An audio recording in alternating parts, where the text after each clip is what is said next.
저희가 그럼 다음 또 추림 핵심 이야기 한번 살펴보겠습니다. 다음 이야기는 김여정 결혼 사진입니다. 그동안 베일에 가려져 있었던 김정은의 동생 김여정의 남편을 목격했다는 탈북 고위 외교 관료의 증언이 나왔습니다.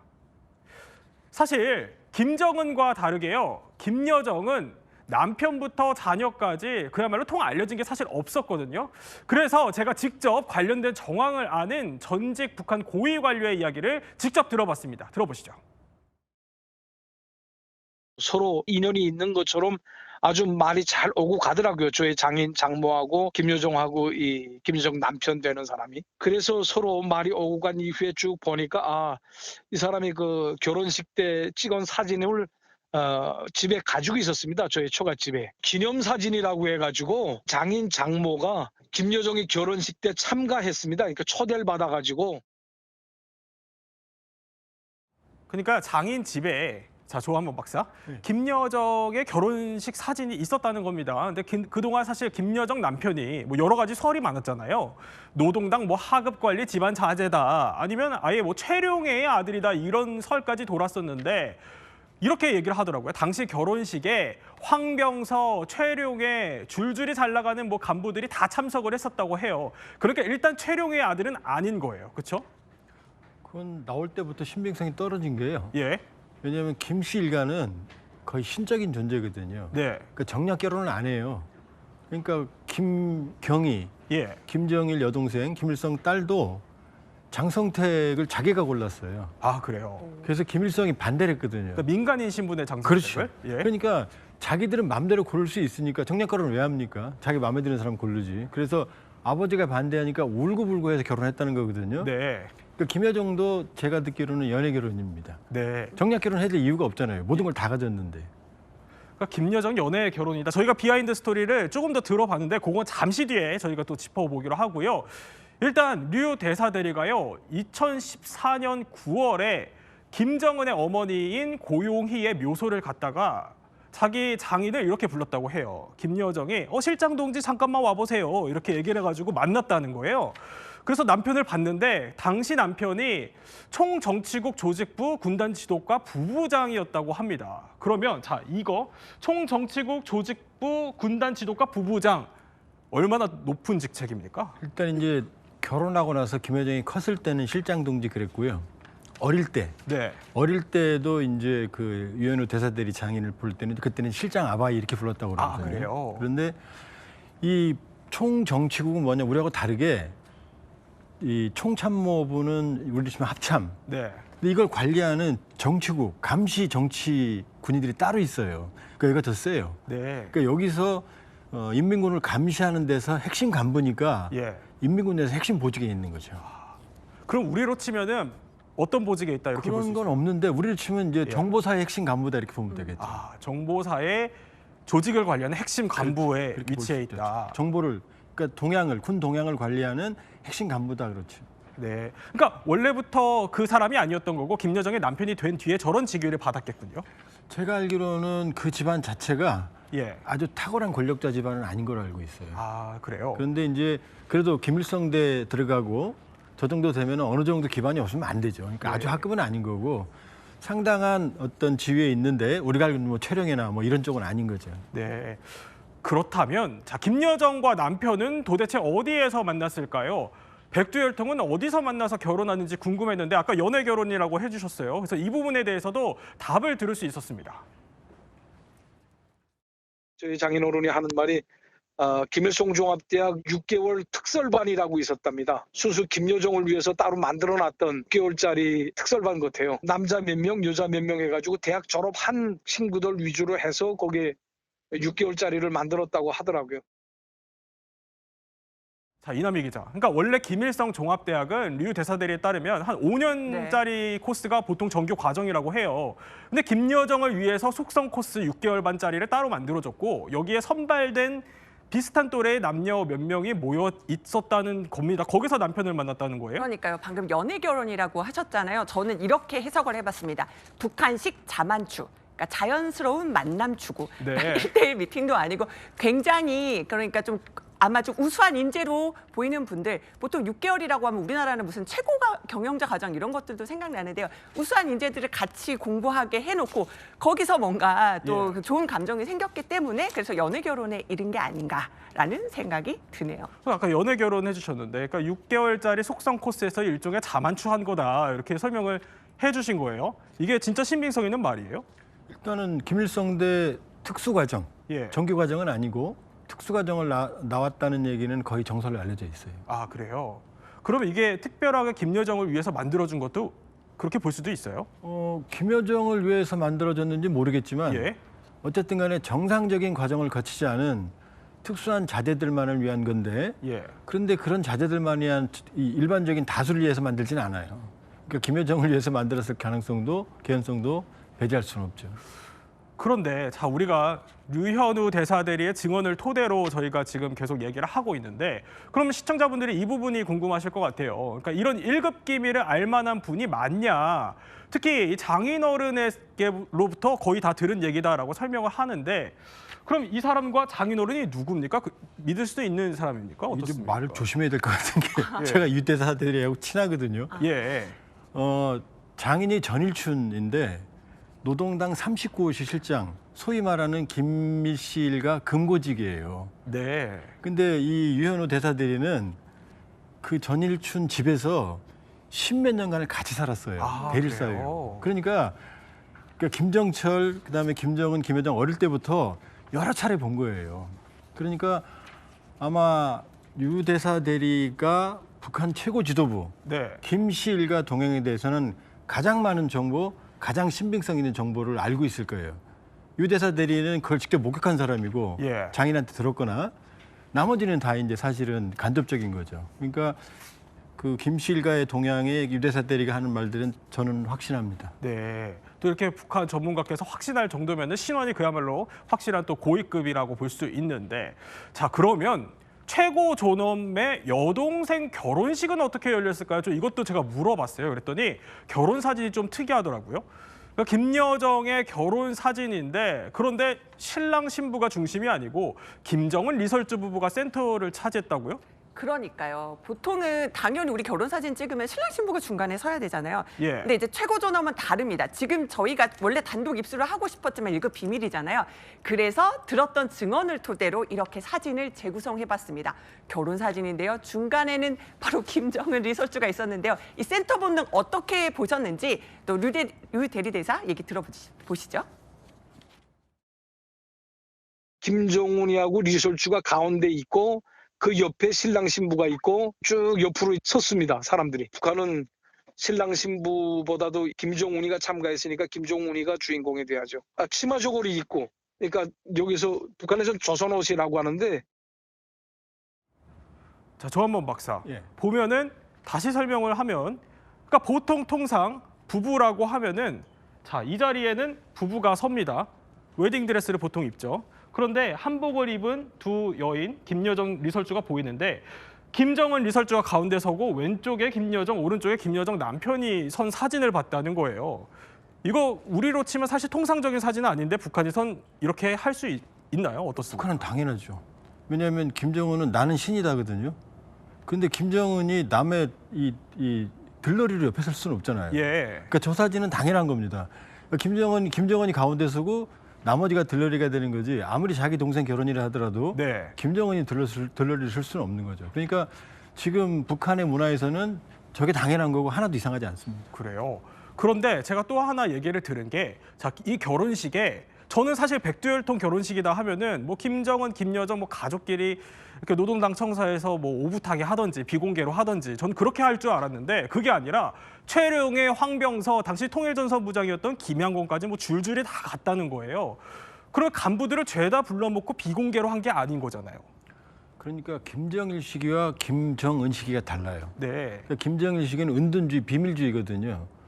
그러니까 김정은이 결혼할 때는 김정일이 시켰을 거 아니에요. 그러니까 그 결혼은 비밀리에 했겠죠.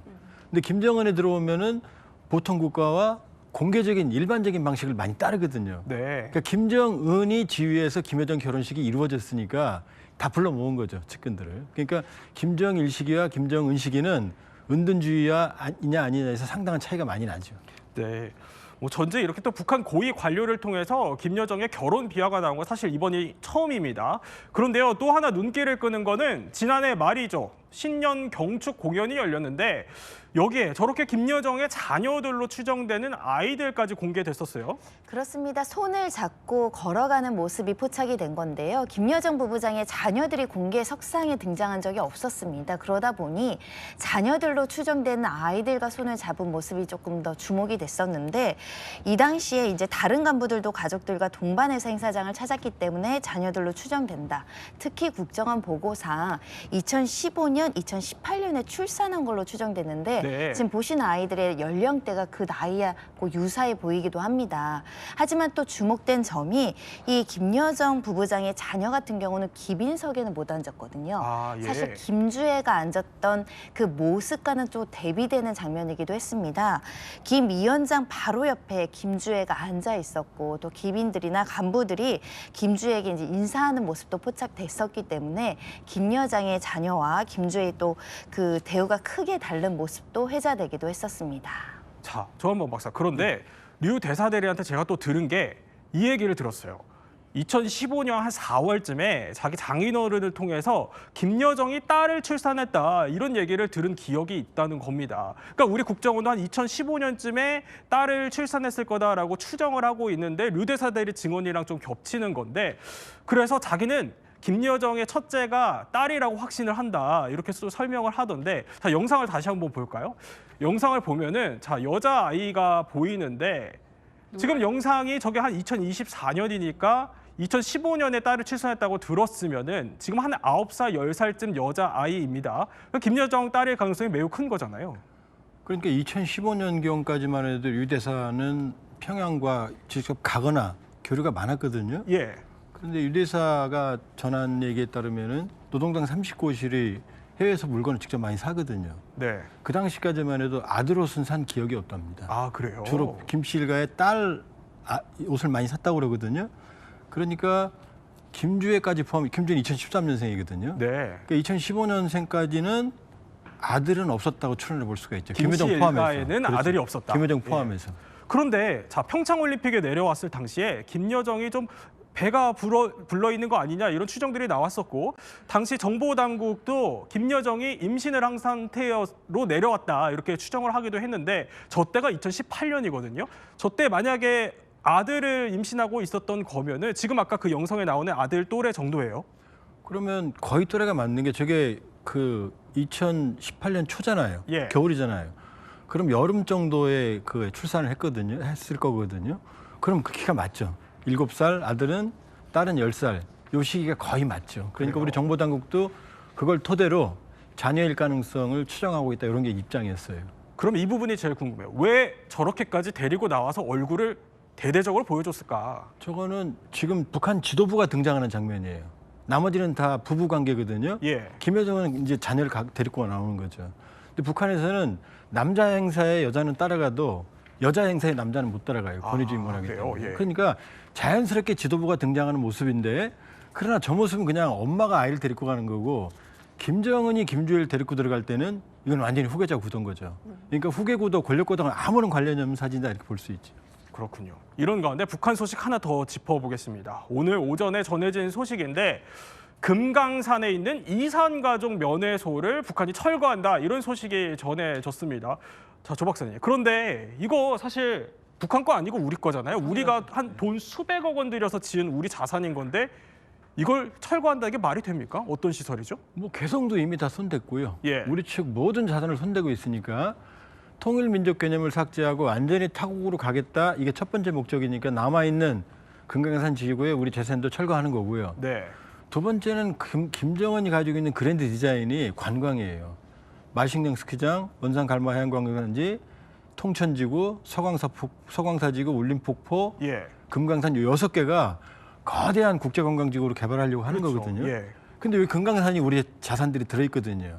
이걸 다 이제 철거하고 자기 마음에 드는 시설로 바꾸려고 하는 거예요. 네. 근데 저도 사실 저기 취재를 간 기억이 있거든요. 근데 저기 금강산 지구 가면은 저희 우리가 지어준 이 시설 이 면회소 말고 사실 인근에 있는 북한 시설들은 그렇게 볼품 없거든요. 근데 이게 거의 핵심의 핵심인데 이걸 철거하겠다는 거면은 금강산 앞으로 관광 받을 생각 없다 이거 아니에요? 우리는 받지 않겠지만 예. 아마 저걸 철거하고 나면은 새롭게 완전히 개비를 할 거예요. 그러면 이제 외국 관객을 타겟으로 하겠다 이런 의도죠. 네. 참 이해가 잘 안 되는데. 자, 손정혜 변호사.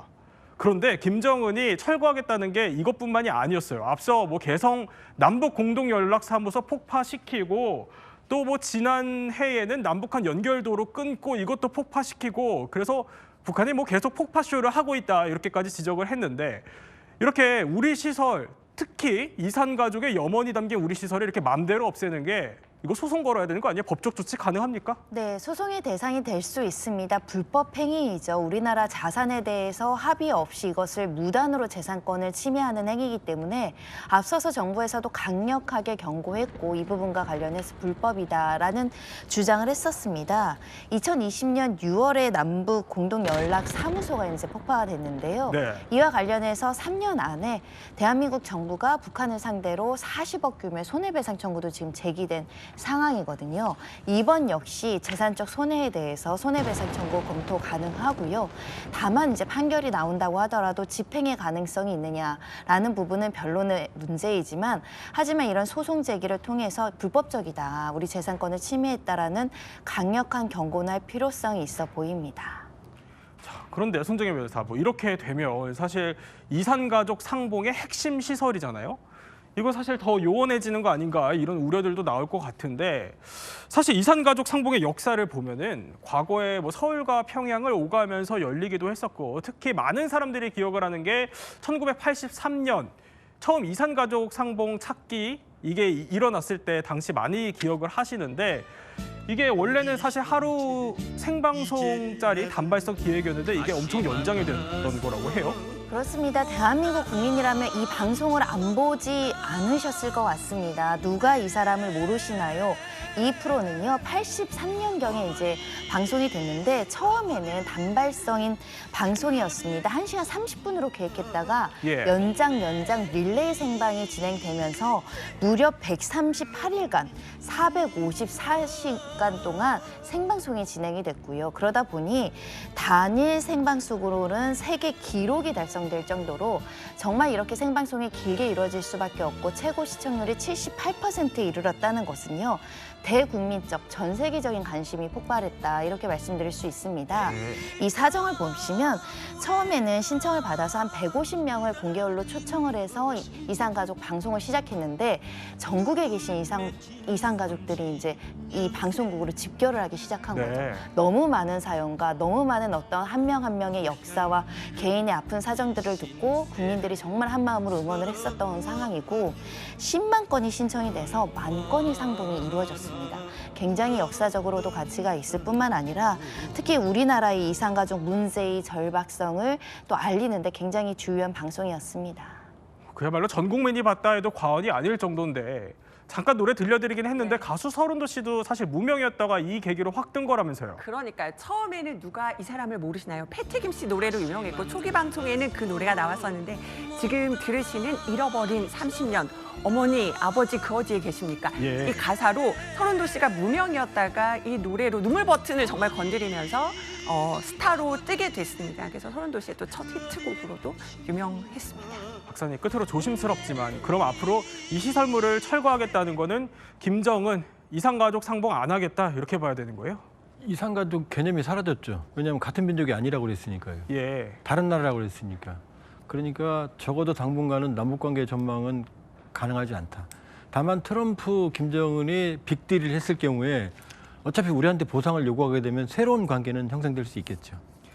네, 현재 국내에 남은 이산가족은 25,000명, 이 중 절대 다수가 70대 이상 고령층입니다. 북한이 이렇게 목리를 부리는 사이에 지금 이 순간에도 안타까운 시간은 흐르고 있습니다. 오늘 이야기 핵심만 한번 살펴봤습니다.